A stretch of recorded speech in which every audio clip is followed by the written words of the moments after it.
मरने के लिए जिंदगी नहीं मिली है। रजा भाई कैसे हैं आप? मस्त हूँ, और आप बताइए ठीक ठाक हैं? बस माशाल्लाह। कि जो बच्चे 10th और 12th में फेल हो जाते हैं, क्या वे आगे जाकर सक्सेस हो पाएंगे या स्टडी कर पाएंगे, और कुछ उन पे फैमिली की तरफ से कुछ प्रेशर होता है, वे क्या अपनी लाइफ में सक्सेस हो पाएंगे? और जो बच्चे 10th और 12th में फेल हो जाते हैं या कम मार्क्स आते हैं, इसका मतलब ये नहीं कि उसकी जिंदगी खत्म हो गई। 10th और 12th जिंदगी का एक छोटा सा हिस्सा है। यस। मगर पढ़ाई जरूरी है, करना चाहिए। अगर दिल लगा के पढ़ेंगे तो ऑन एन एवरेज 50% 60% तो आ ही जाता है। और अगर फेल हो गए तो इसका मतलब ये नहीं है कि आपकी काबिलियत में कोई कमी है। हार नहीं माननी चाहिए। हाँ, अगर आपने प्रयास किया है और फिर अगर आप कहीं किसी कारणवश फेल हो गए तो इसमें बड़ी बात नहीं है। और दूसरी चीज मैं बता दूं कि एक कागज का टुकड़ा आपकी पूरी जिंदगी डिसाइड नहीं कर सकती।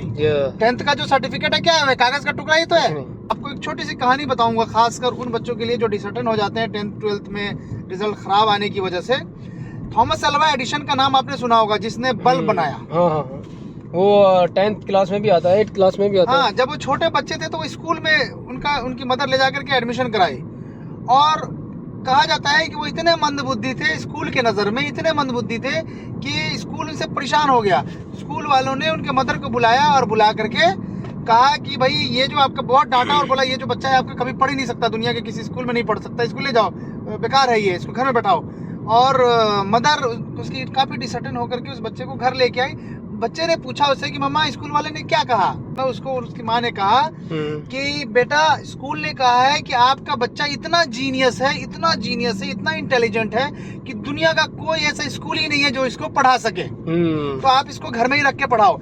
यहाँ एक बहुत बड़ा सबक मिलता है कि अगर माँ अपने बच्चे को हमेशा अप्रिशिएट करे तो दुनिया के हर मोड़ पे वो कामयाब होता चला जाएगा। थॉमस अल्वा एडिशन के साथ जो स्कूल ने व्यवहार किया था, उस व्यवहार को उसके माँ ने छुपाया नहीं होता और थॉमस अल्वा एडिशन को अप्रिशिएट नहीं किया होता, आज वो साइंटिस्ट नहीं होता जी, तो शायद वो तो छोड़िए, शायद पूरी दुनिया में बल्ब नहीं होता।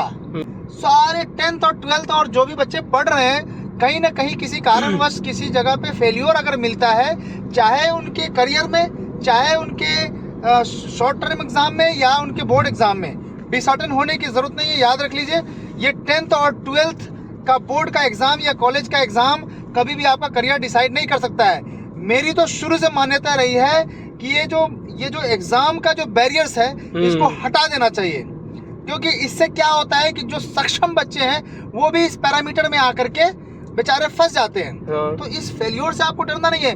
हो सकता है कि आप मैथ में फेल हो गए बट आप पॉलिटिकल साइंस में बहुत अच्छे हो सकता है आप पॉलिटिकल साइंस में फेल हो गए बट जूलॉजी में बहुत अच्छे हो सकता है कि आपका दिल नहीं लग रहा हो पढ़ाई में, मगर आप बहुत अच्छे कारपेंटर बन सकते हैं। रजा भाई, अगर कोई बच्चा 10th और 12th में फेल हो जाता है, उसे आगे स्टडी करनी चाहिए, प्रयास करना चाहिए। बिल्कुल, कि बहुत सारे खबर मिलते हैं कि कहीं सुसाइड कर लिया, कहीं कुछ कर लिया। मैंने आपको एक चीज आपको क्लियर करना है यहाँ पे कि आपके जिंदगी से बढ़ के अमूल्य दुनिया में कोई चीज नहीं है। और हर किसी को एक ही बार जिंदगी मिलती है। किसी किसी की मान्यता है 7 जन्म होता है, किसी की मान्यता है मरने के बाद स्वर्ग और नरक है, किसी की मान्यता है जन्नत जो दोजख है। सबकी अपनी अपनी मान्यता है। मैं ये कहता हूँ भाई, मेरे जिंदगी एक ही बार मिली है और इसको अच्छे से जी लो।